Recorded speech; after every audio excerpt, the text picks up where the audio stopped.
Hello, I am Rich, and this is Formula One Fans of America, Season 2, Episode 14. We lost Jay, but he'll be back on in a moment, I'm sure.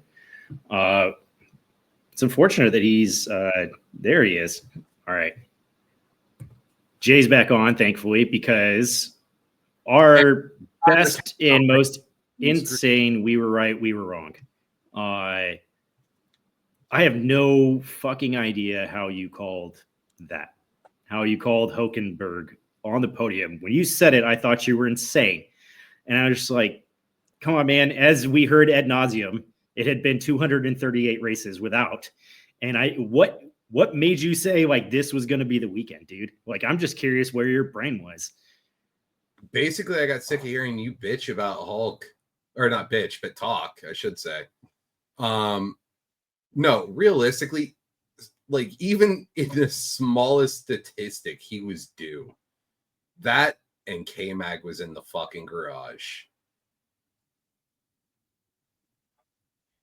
Yeah, like definitely long overdue. I mean, I love him. I talk about him all the time because he's such an underdog, and because he just seems like an all-around really great guy, you know. And he's been on 3 shit teams, if we're being honest. He's never had Alpine like was not bad whenever he was there. Like they weren't horrible, right. They weren't like great, but they were hitting podiums, so it's not like it was. Yeah, Renault wasn't great though, you know. Like, and it's just he's right. You know, like Alpine wasn't terrible, but like they weren't great teams. They weren't top tier, top performing teams, and it wasn't what we would, you know, typically want to see from a driver of his talent.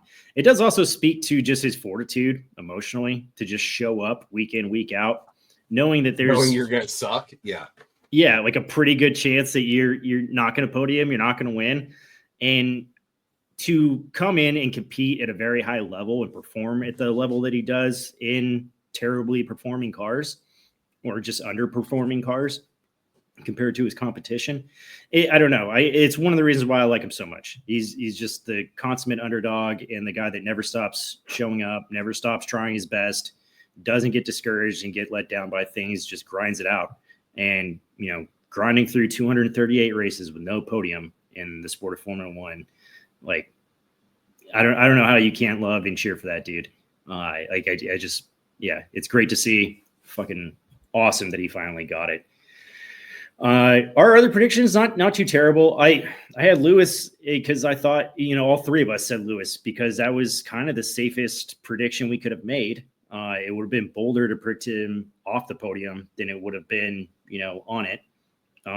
Still score points, but yeah, not podium. He was right off the podium, though. It was. So was Lance Stroll. And so was Max. We'll get into that, though. I do want to jump in, and we're going to cover a little bit earlier just because of the topic and because it's covering the 2, you know, 1-2 race leaders. But the Piastri penalty, to me, was exaggerative, to say the least. I don't believe that a 10-second penalty was worth that. Like the infraction was worth that. I do believe that he deserved a penalty when you look at the numbers and you see, yeah, he slowed down 100 miles an hour. Like that's not great. The brake pedal pressure that they looked at, like how much he did it, it's, you know, it was like 50 and it's typically in the 30s when other people do this. I don't believe they were comparing that in the moment. And I also don't think that like there's no fuckery and chicanery going around with the FIA surrounding this. I do think they're trying to create some competition for the World Drivers' Championship to generate interest and keep it exciting. But I truly believe that like this is FIA fuckery. And that's why he got hit with that penalty. Also snubbing MBS earlier in the season. Like I don't think did him many favors. So I don't know how you guys feel about that, but I think it's bullshit. And I think this is FIA fuckery. What do you think, Meg? I mean, I think I do agree there should have been some form of penalty. The rules state it should be 5 to 10 seconds. I think too, though, it was interesting to watch it play out because he had made comments, Oscar, about how he didn't like he was wary of the safety car being able to maneuver out in that rain. And he was like, so I am extra cautious being in an F1 car. And he had even stated that he was trying to give the safety car pretty much as much room as possible the entire time it was deployed, just because conditions at that moment were so bad. So I kind of think like, I don't think he was per se like driving erratically for the sake to drive erratically. I think it was more from a safety standpoint, like, because if you think about it too, like he's in charge of restarting the race and he had habitually been, you know, going and then slowing down to like create space between the safety car. And then he would start, you know, going at a normal pace again during the safety car, only to slow down again. And I think like just, it was unlucky that right at that moment, when the safety car's lights went out, he was braking again to give space. And even if he wasn't, you know, just doing it at that moment in time, I mean, he still should have slowed down to give the safety car as much time as possible to get off the track before they start up again. Because like you could also see, I'm trying to remember, somebody hit Kimmy from behind. I can't remember who it was. They split his diffuser. I remember seeing that, but I didn't see who it was. I don't remember who it was, but somebody like rear-ended Kimmy pretty hard. And when they played the dash cam, you literally see absolutely nothing. And then you just see Kimmy's car in there. So I can understand wanting to slow down to give the safety car enough time to get off the track without creating an incident. So I do think that the 10-second penalty was harsh. And I think if you want to reward that type of penalty, you're encouraging dangerous racing. So they're saying they're doing it all for a safety standpoint, but at the end, that repercussion for trying to race safely is just going to make people say, well, fuck it. You don't want me to slow down behind the safety car? Then I'll be right up his ass. Well, and it's the whole point was safety for Oscar because he's got cool brakes and cool tires, and he's doing his best to warm the brakes and the tires back up so that he can, you know, stay and race safely. I mean, Max creeping up and staying up on his ass and trying to time the safety car light going off and then passing him. That's kind of on you, dude. Like, that's typical Max behavior too. Like he does it habitually. Well, there's a safety car. Exactly what he was doing. It was exactly what he was trying to do. Yeah. And it's fine. Like, I mean, it's not illegal. It's not illegal to do it. So it's not like Max was doing anything illegally. I just think the timing of it bit him in the ass. Mm-hmm. Well, I think the timing for both of them, like, as you're saying, like the safety car light going off when it did, Oscar putting the brakes on when he did, Max just trying to time the safety car light going out, not realizing Oscar was going to brake as hard as he did. But I don't know. The penalty seemed way too severe. A 5-second would have been better. 10 seconds, it does feel like you're fucking around here. But go ahead, Jay. Okay, so for starters, we have always said safety is paramount. He did that shit in the pouring down fucking rain. Dropping that much speed that quickly. You know as well as I do, hitting brakes in rain doesn't generally work out very well. So he was either expecting to get smashed into, which would have gave Max 3 points on his license, Max completely out. No. Or I don't think that's it. No, I don't think anybody would do that on purpose. Let me finish here. Because the diffuser, if the diffuser's hit with the front wing, as we've seen all this year, all it does is destroys the other person's front wing and maybe splits the diffuser at most. But the way that Oscar was handling that car prior to that, he had 15 seconds on the rest of the field before that safety car came out. He would have been fine with that diffuser. Regardless, though. So he shouldn't have slammed the brakes. And that's exactly what he did. I actually switched browsers, Meg. Try that. I'm coming. Anyways. All right. So slamming the brakes in the rain, fucking stupid. 2, where he did it at, fucking stupid. 3, every other telemetry data, and yes, Rich, they do have live telemetry data for all drivers. I know they have it, but they're not making comparisons to other drivers slowing down, was what I said. No, they were going off they're not of his pulling up previous the telemetry from. I get it, but they're not. What I said was they're not pulling other drivers' data from other races to see if this was the average or a typical amount of stopping. because a lot of people were making this comparison to Russell in Canada. And so, like I said, I don't think they had that data in front of them. We're looking like, oh, how much brake power and force do other drivers have? Well, you wouldn't compare. Never mind. Anyways, so here's the thing. Plenty of people are comparing it to try and show that this is they're fucking morons because it's not Canada. Simple as that. Okay. Like, realistically, it's not fucking Canada. It was Silverstone. Compare it to the previous lap only. That's it. Or all laps underneath the safety car. Fine. Now, they have warned them and warned them and warned them about fucking around whenever the safety car is out. They have been told numerous times, constantly. Well, then why not give George a fucking penalty then? That was after, like, I'm not disagreeing with you. I fucking hate Latte Boy just as much as you do. So it's not about hate for the driver. It's about consistency in the rules. And the point that I'm making is that this is the FIA fucking around, not applying the rules and the penalties consistently like they always do to try to create drama to put two drivers more consistent in the points in the WDC. Okay, so can I finish argue my call things fucking stupid? Address the actual point, not random shit that I'm not arguing about. Fabian, was it last week or was it the week before last where they came out and said that the FIA standards are now going to be applied across the board? It's been since Canada, correct? Yes, it was in between these races. Well, it was in between this and what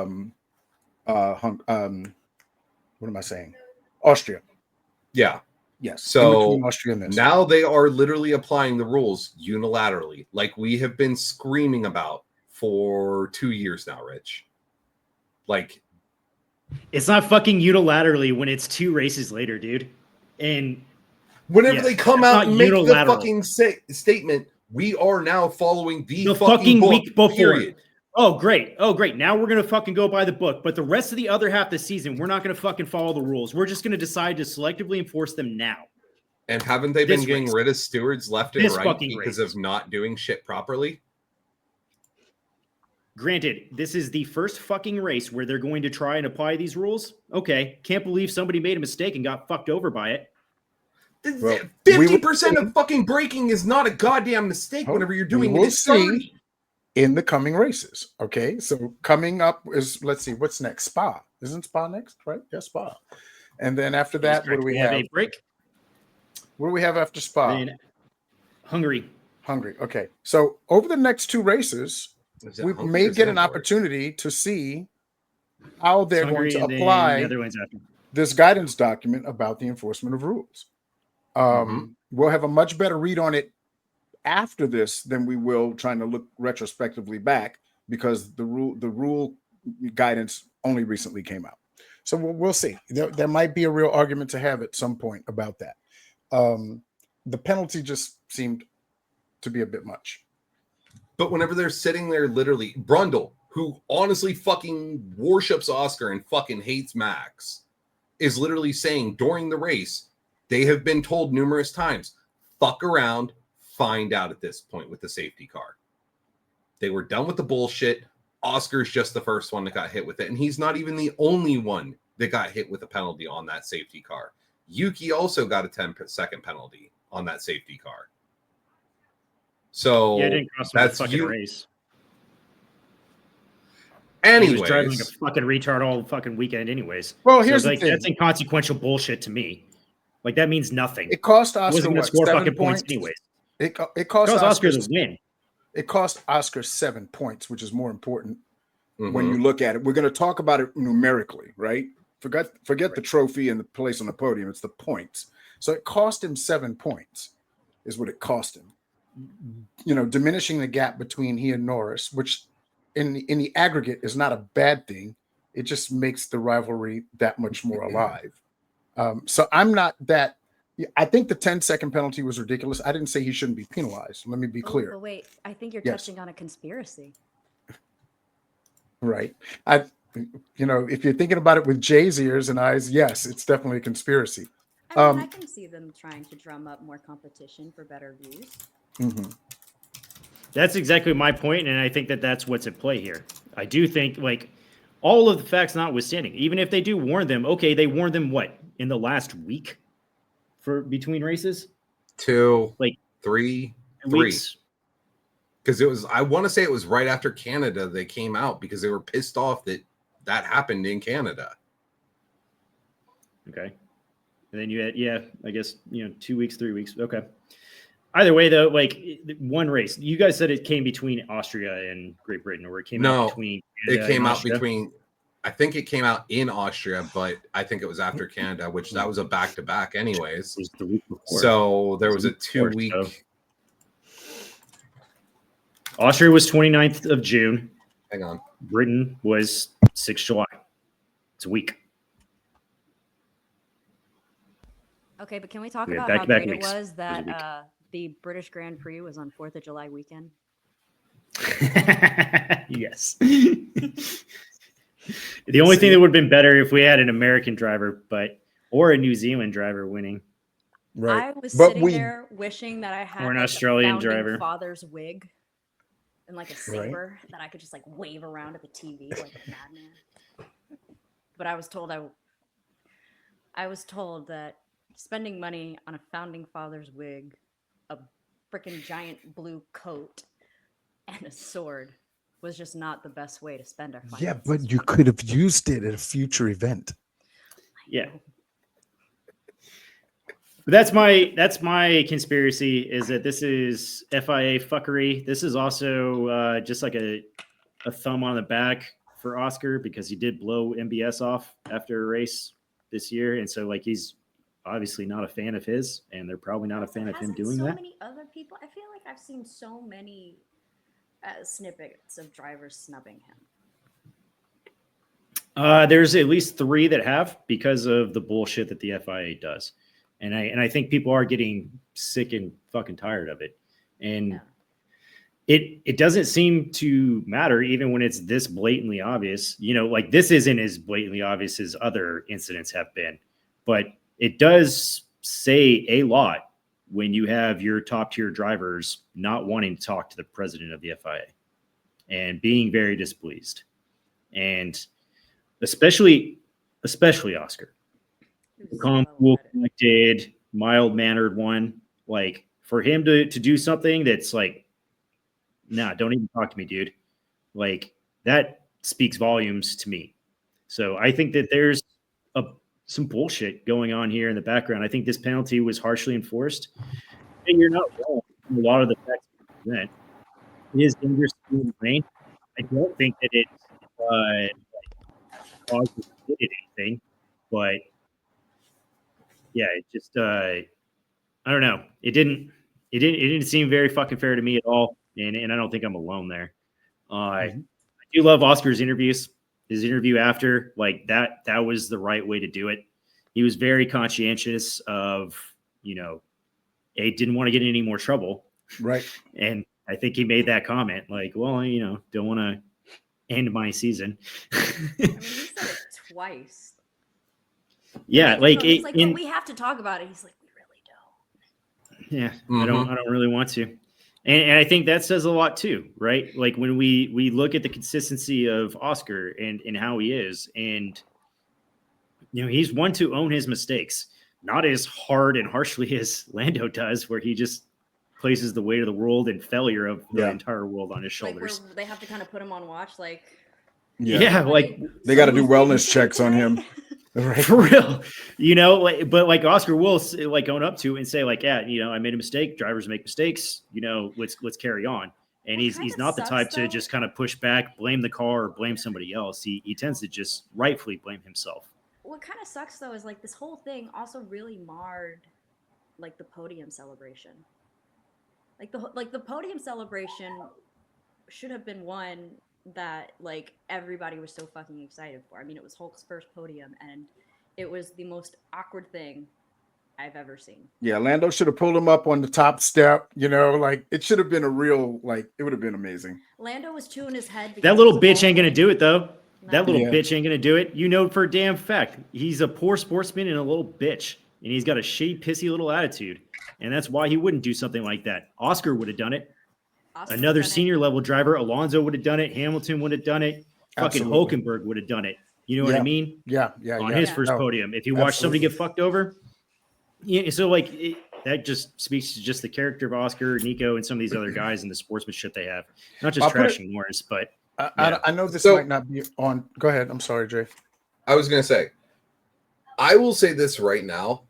I lost a lot of respect for Oscar for a comment that he made yesterday during the race, not after the race, whenever he had time to think about it, everything like that.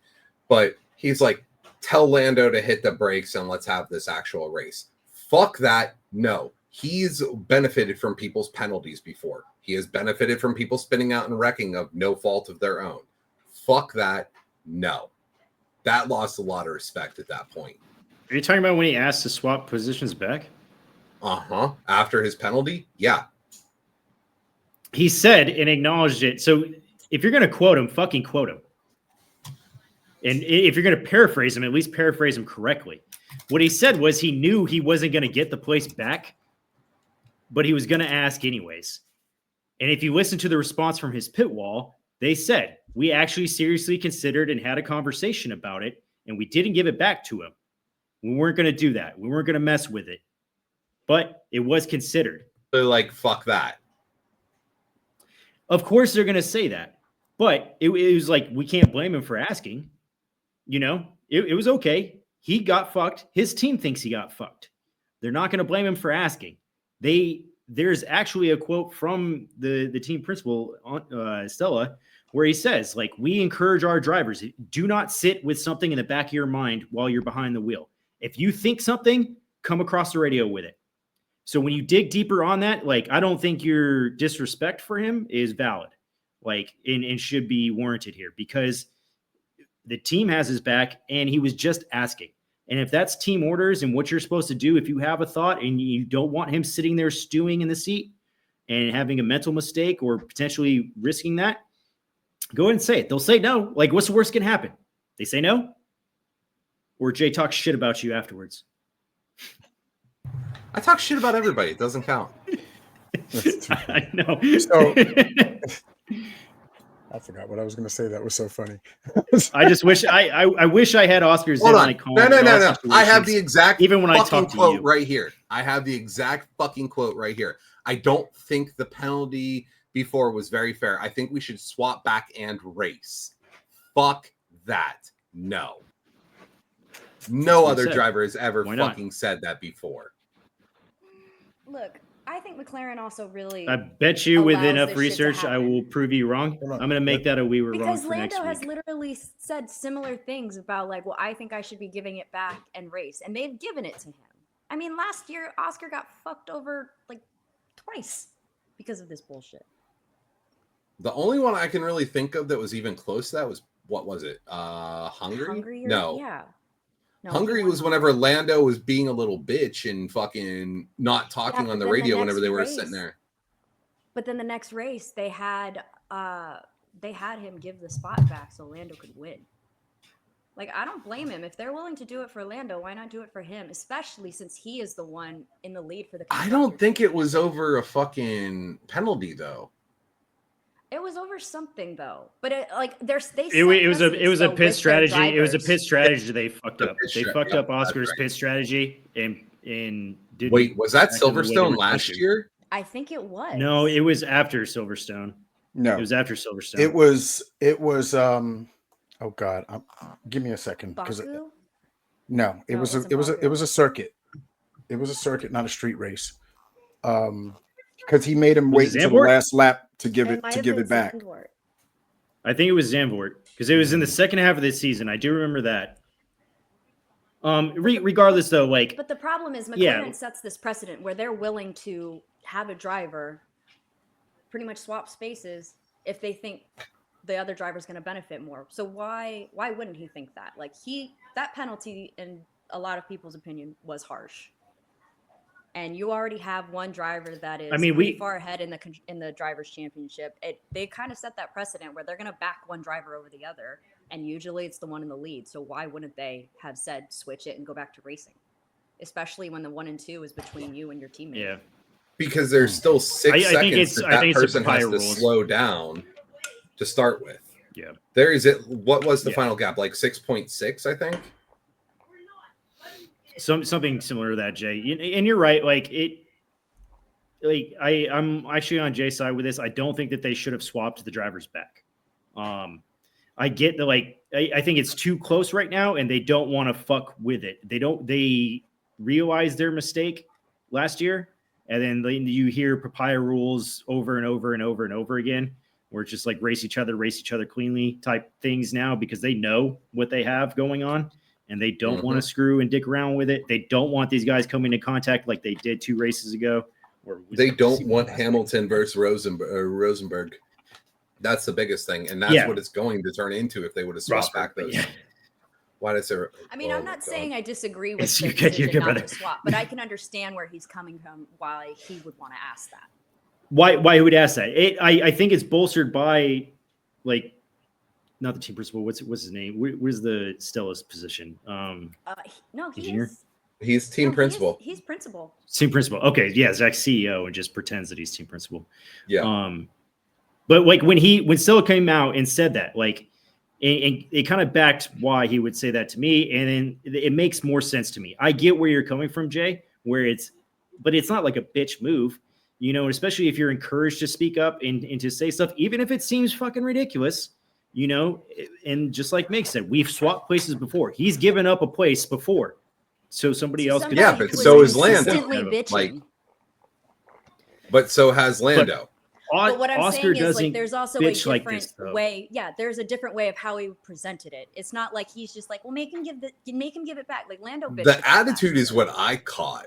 Like, that's where I got caught up in it, because there's a lot of emotion before you even give me that fucking look, Rich.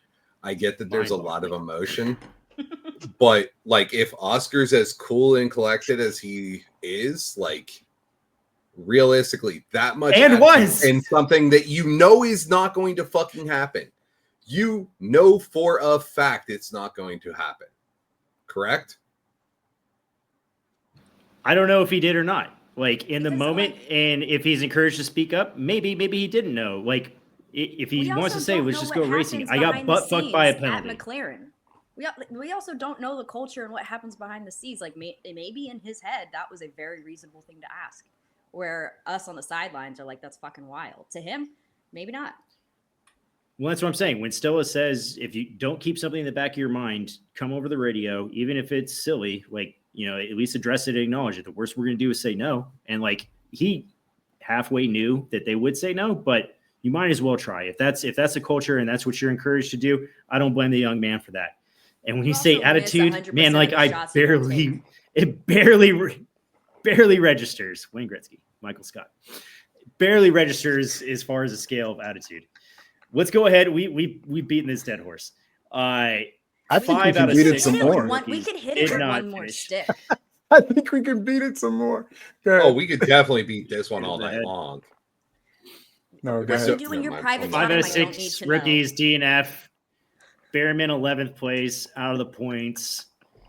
Behrman's still performing for a rookie, and I'm not taking it away from him. Hadjar is admirably performing well in 11th place halfway through the year.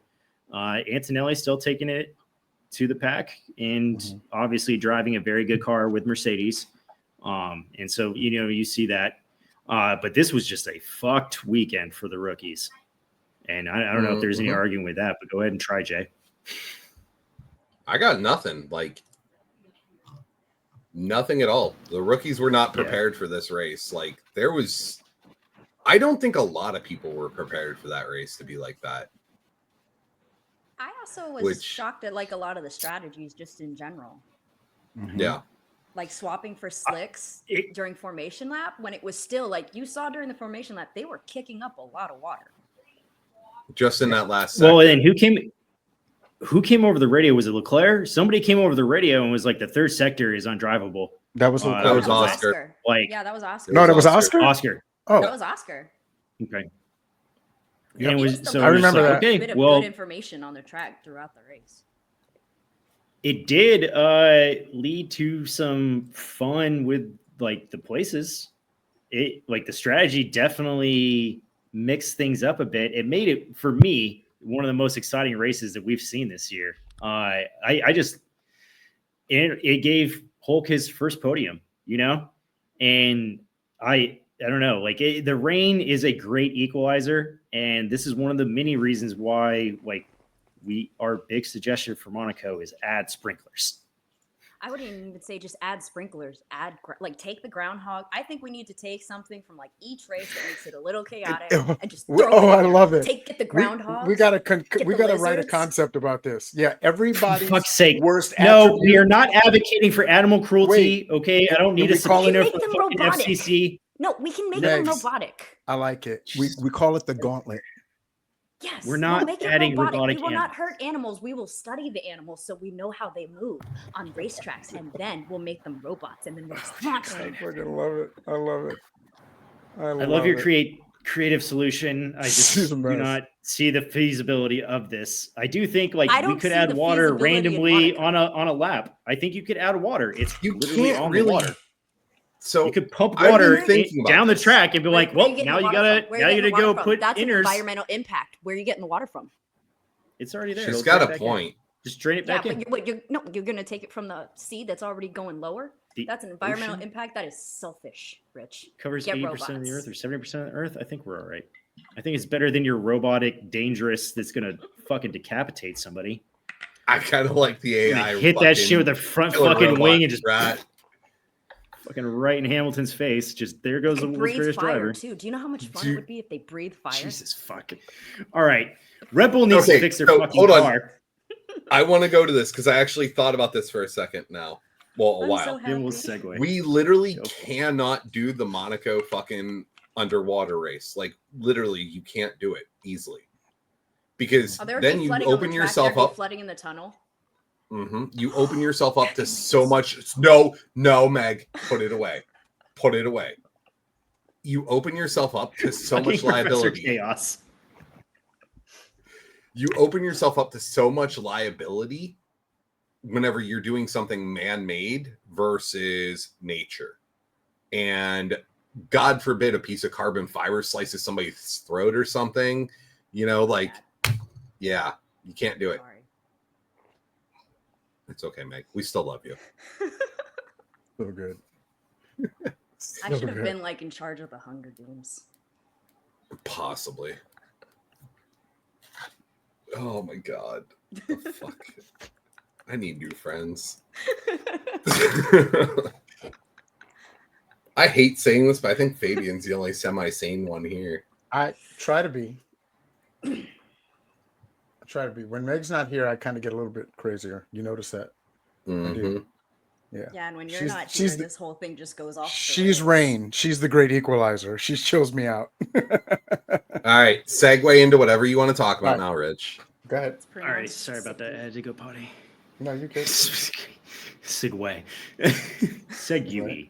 You're right, though, Jay. I do agree with you. That's probably the feasibility and lack thereof for adding water, because that's just a man-made thing, and then we'll get into more FI fuckery and why they're spinning people off the track at the exact wrong time.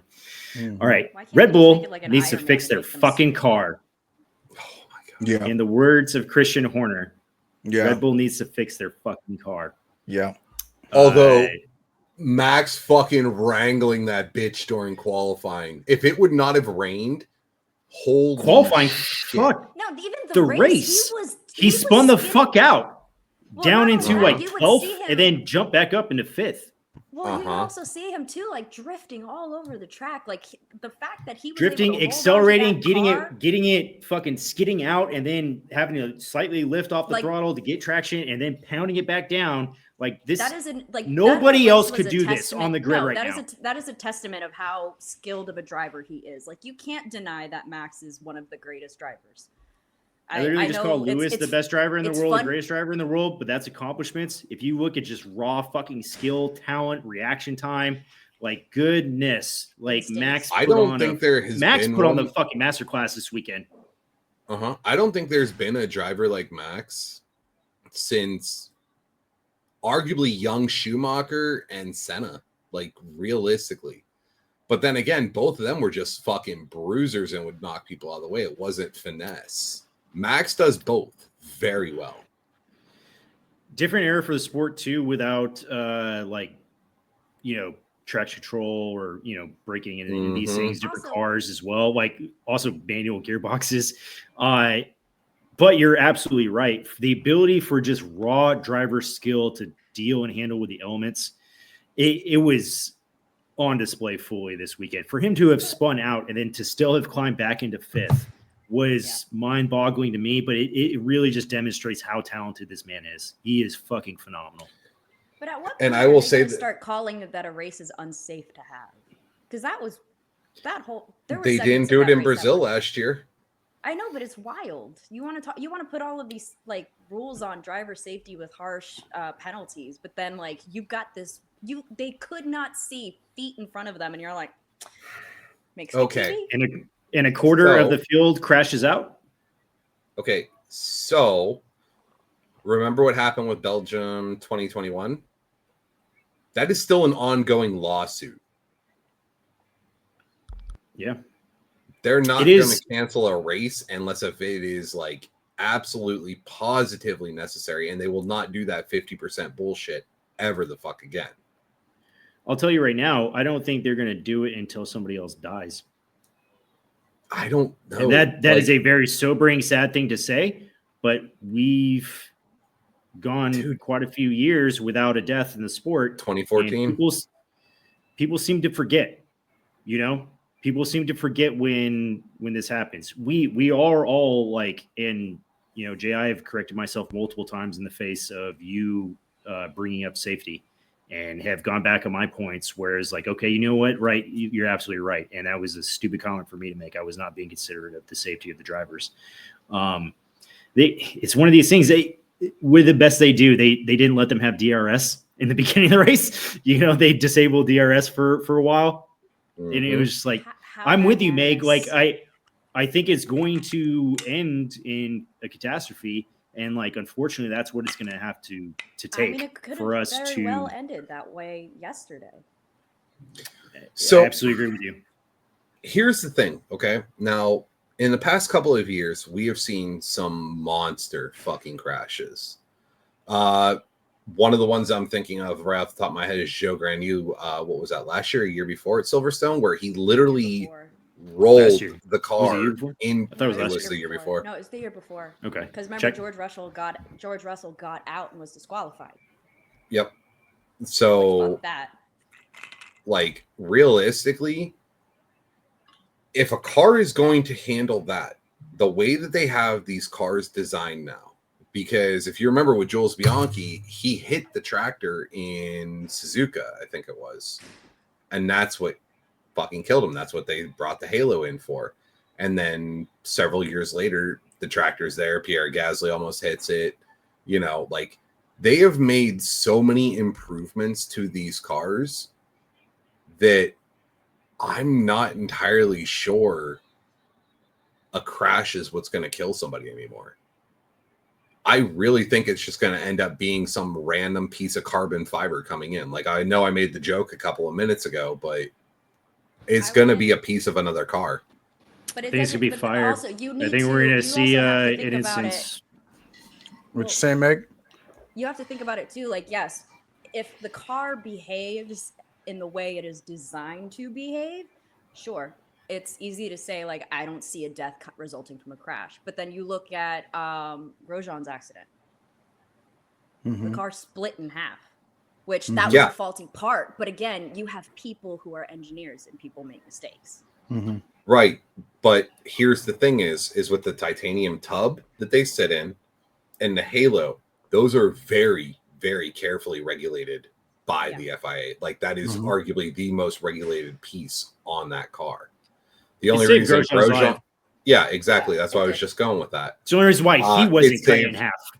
Yeah. It saved Sonoda's life. It saved Perez's life. It saved fucking Grosjean, Granu. Lewis's life when fucking Max jumped on top of him. Max's life whenever fucking he got yeeted into the thing off of cops from Lewis. Yeah, good point. Literally, like, exactly. But literally that piece is designed to do that, and that's why I'm saying I don't think a crash is going to be the cause of it anymore. With the exception of what happened with Russell last year, where he was up on his side and he's sitting there screaming for a red flag. The only thing I can see happening there is that nose goes right in through the top of the halo. And that's about it. Rest in peace, Jules Bianchi. Thank you for the sacrifice and what he did for the sport. Unfortunately, we lost his life, but he created some of the most stringent safety regulations in racing. And very unfortunate to have lost a really great person. But we'll move on to something better, a little bit happier. My bestie Lance, my friend Lance Stroll, in the fucking points, baby. Almost got to the podium. I still almost think had you're it being held in under a dog shit not to car. say anything. I No. refuse to believe that you just had a change of heart. I really think there's a lot of cease and desist. No, this is what he does. He I think Lance, one random driver that everybody hates to be nice to for a year. Next year, he'll be back to fuck Lance Stroll. I like Lance Stroll. Oh my God, he's going to be all gets of a bad Liam rap. and Lawson's ass. You're out of your goddamn mind. No, if anything, it'll be Ocon. You were already nice to Ocon this year. As the best, I am remember? This year. I am. So I have a hated driver. I don't. This is the first year I'm picking a hated driver to be my favorite, and it's Lance Stroll this year. Lance Stroll performing quite well, actually. He is 12th in the points, 1 behind Hadjar, and only 3 behind Ocon, and out of the top 10. So not too bad to be the 12th best driver in the world halfway through the season. I also think that he's probably a really decently nice guy in person, and I think we could be friends. So that's why I like Lance Stroll. He's a twant. Alonso. There it is. Man, he's also good job. There you go, teaching me words. Alonso not pleased with the race strategy, and he's also a world champion and behind in the points from my bestie Lance Stroll. He's in 14th right now with 16 points, and Stroll is in 12th with 20.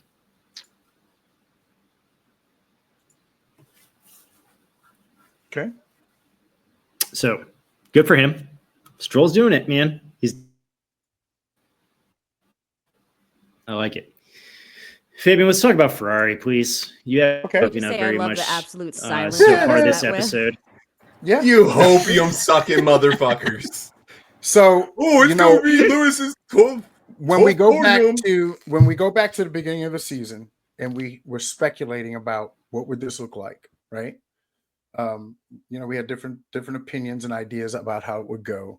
There was the Scuderia and the Tifosi folks that were really excited about it for different reasons, and then it began, and it started looking a little sketchy, which is what I said I expected it to be. Just like with Sainz. Sainz is really having a rough year right now.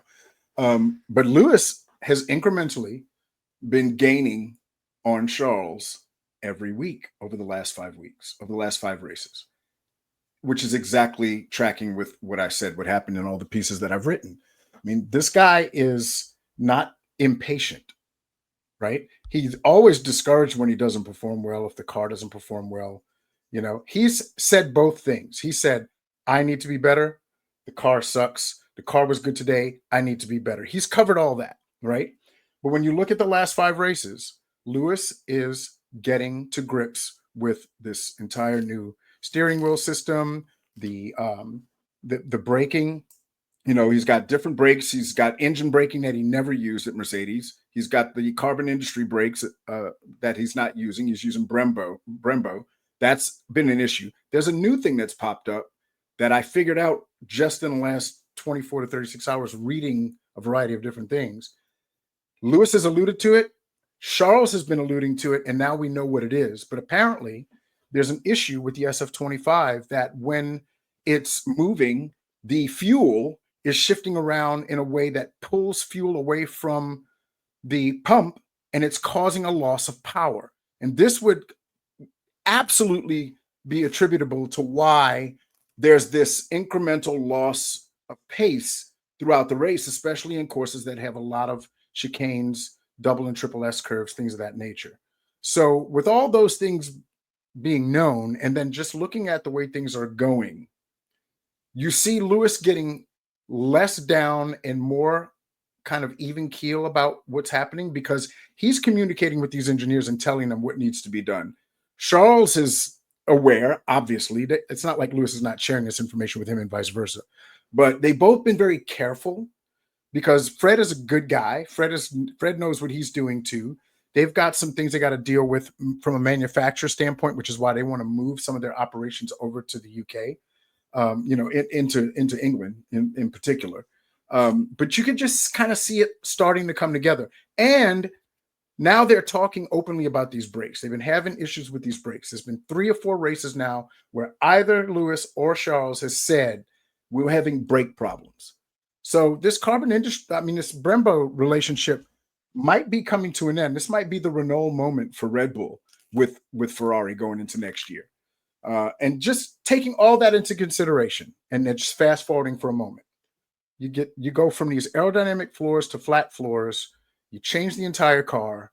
You've got, the new engine, which is the real question mark.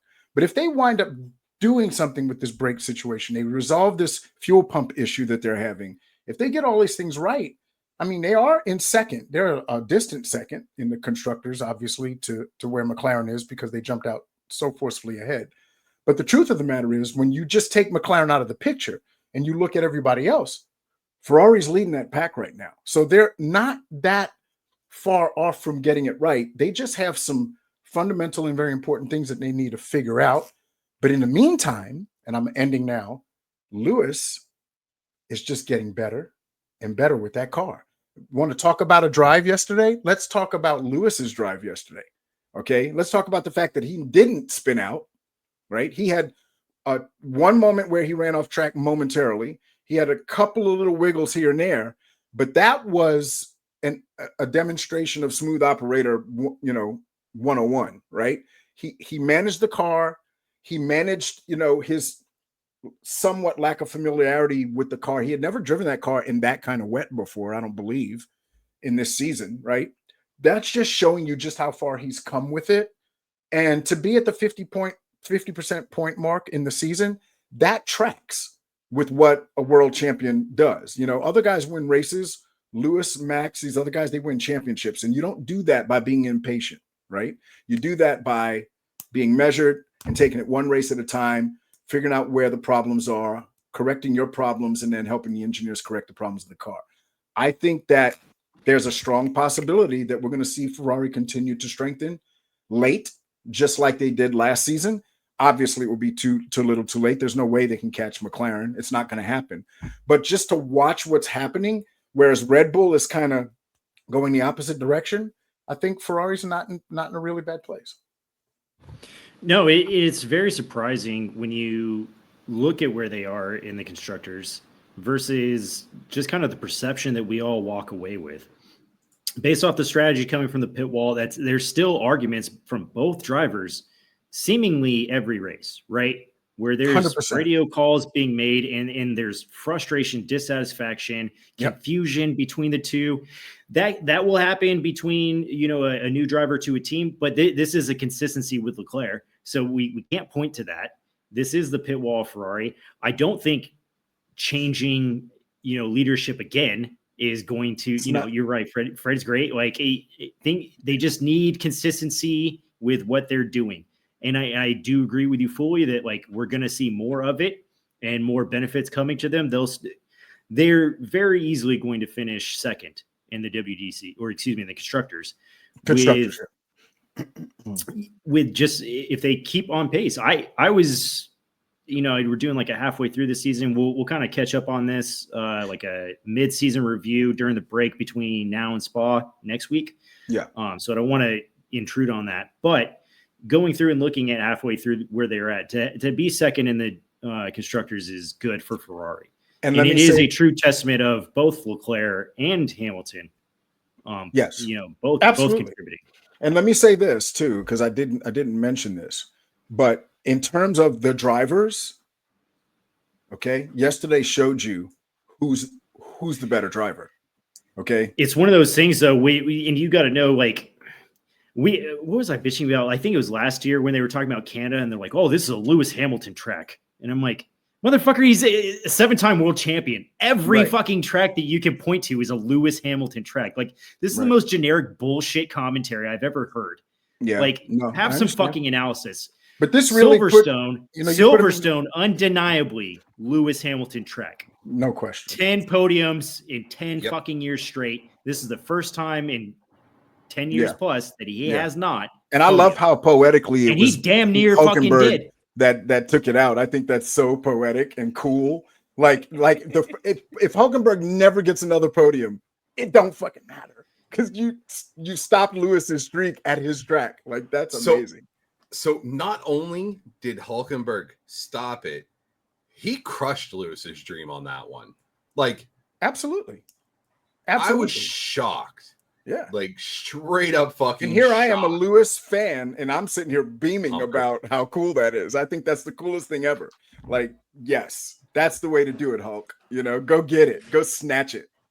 Beautiful. So I want to jump back, and Jay, I didn't know if you had a conspiracy corner topic, but I didn't want to steal yours, and I'm going to do it again. Where do you guys see Nico going from here? You think he stays with Sauber? Do you think anybody might snatch him up? No, he's going to stick with Audi. Or Audi going next year. They're gonna lock him in. I thought they already had him locked in. Well, no, I'm just saying, can he get fucking paid? Yeah, Audi's gonna do something to make sure that for at least 3 years he's gonna be their guy. It would be crazy for them not to. The gains that they've had with that track, like they said, you know, what was the meme? Wait, did you see it? He has a multi-year Hulkenberg just podiumed and stopped Lewis's, record with clauses just like tractor. With a stake tractor. Would anybody offer him more? Is what I'm driving at. So, like, not on him, but would somebody else possibly take a chance? If Mercedes couldn't sign Max, no. Would they move on? No. Is there any of these upper teams that would possibly, like, you know what I mean? Some of the top 4 teams. No, I could see Flavio Briatore making a move for him, but that's not a move. Yeah, you know what I mean. So Nico has a 3-year contract with Audi for $7 million a year. Not bad. Okay. Which realistically, in the grand scheme things, with his that's respectable lack of podiums, that's not bad. No, that's good. Yeah, but just get him in a decent car. That will change it. We're not disagreeing. I mean, put that man in a decent car. He'll be on the podium up far, far more. And that's where I'm wondering, like, what's that, Meg? The fact that he's able to stick around in F1 as long as he has without podiums, but constantly being in a shit car. I mean, he's got talent. That in and of itself, that speaks for itself. Yes. Get him in a good car. He'll put up podiums because he's also a smart driver. He is a smart driver. Disciplined, very well disciplined. Doesn't take a lot of chances and risks where he doesn't need to. Speaking of which, real quick reflection on the rookies. I expected the rookies to be a complete shit show this year in terms of messing up other people's races. That really hasn't been the case. They've been better than I expected. I don't know. Max might beg to differ. No, that's too bad. Fuck him. In fact, you know what? That is fair. That is fair. We've had some backmarker problems, right? Yeah, and Max is more the brunt of it. So have a lot of the guys up front, though. So Jay's not Lando took a lot with that. Yeah, there's been some backmarker problems. Oscar, but I do think you're right.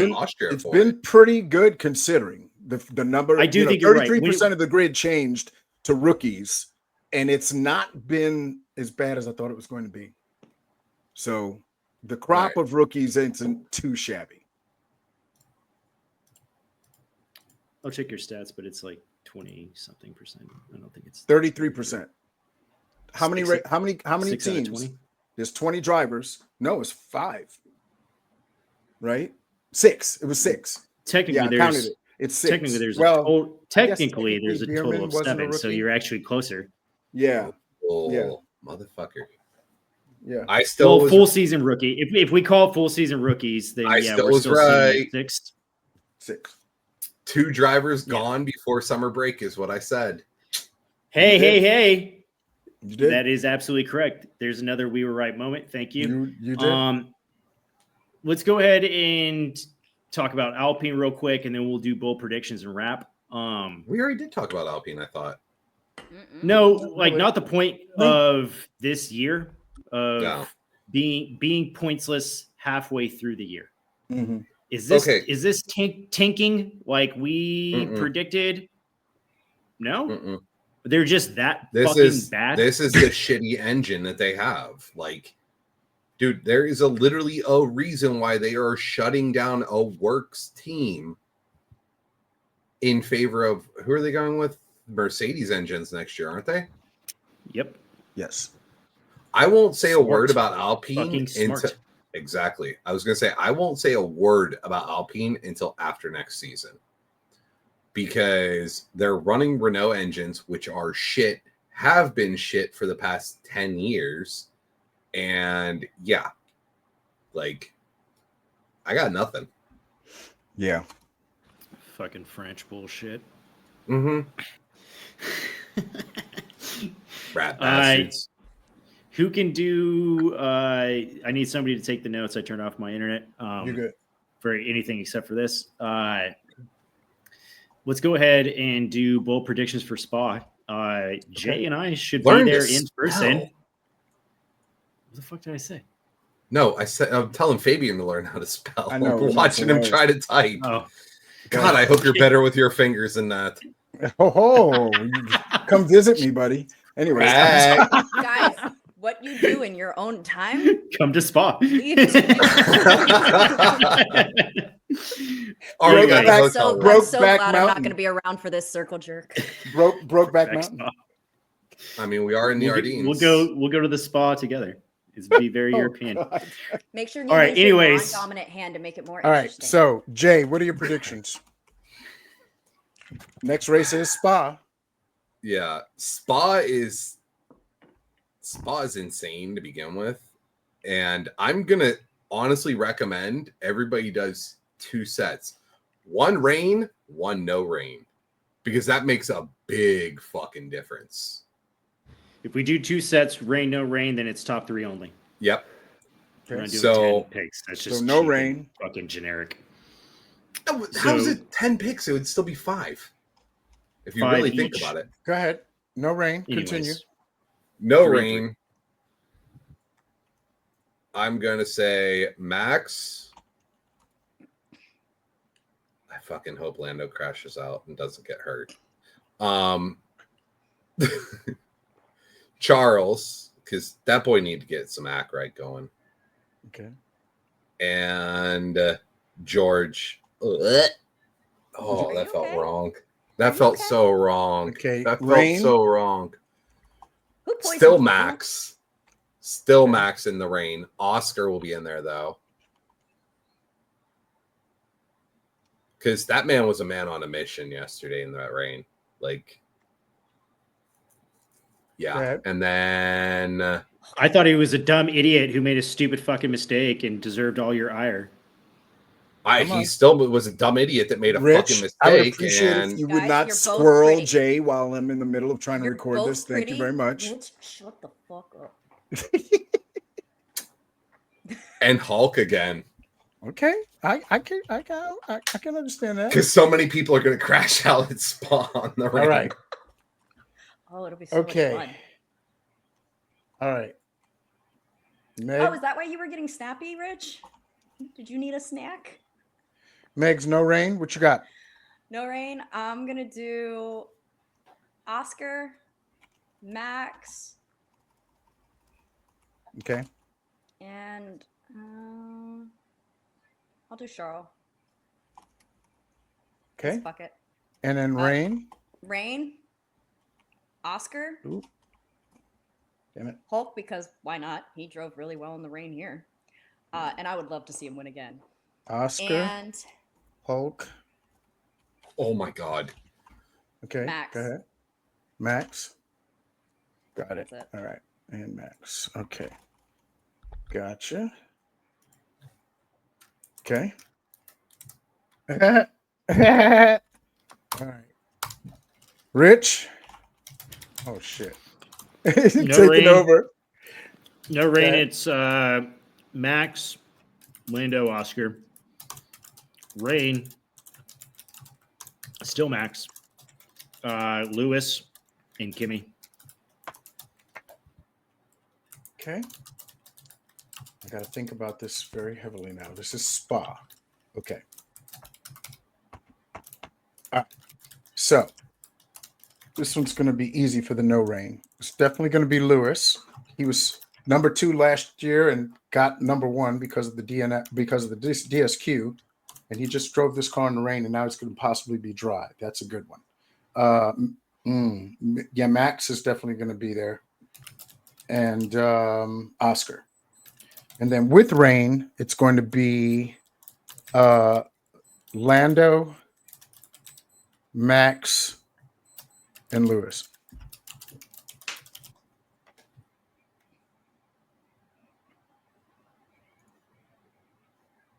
I like it. All right, gents and lady. I'm not used to you being around. It's been a minute. He's been gone for 2 months. Welcome back. No, welcome back. She's just a really cool dude with long hair. I love it. And a bitchin' personality. Right. Alrighty, everyone. This has been season 2, episode 14 of Formula One Fans of America. Thank you for joining us. Chime in the comments. We love fan engagement. Love to hear new topics. Love talking about the show. So please feel free to chime in.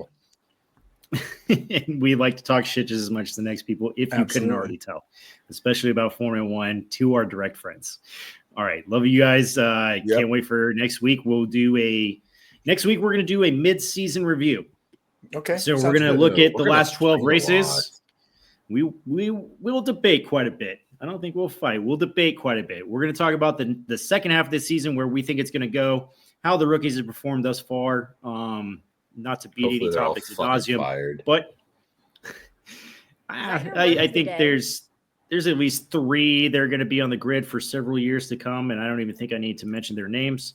But we will go kind of one by one through the drivers and through the grid, and just give a progress report of where we are so far this year. And then the next week we're going to have probably a break because I will be traveling and going to Belgium for Spa. Sounds good. Yes. All right. Season 2, episode 14 in the books. Thank you all for listening. All right. Peace.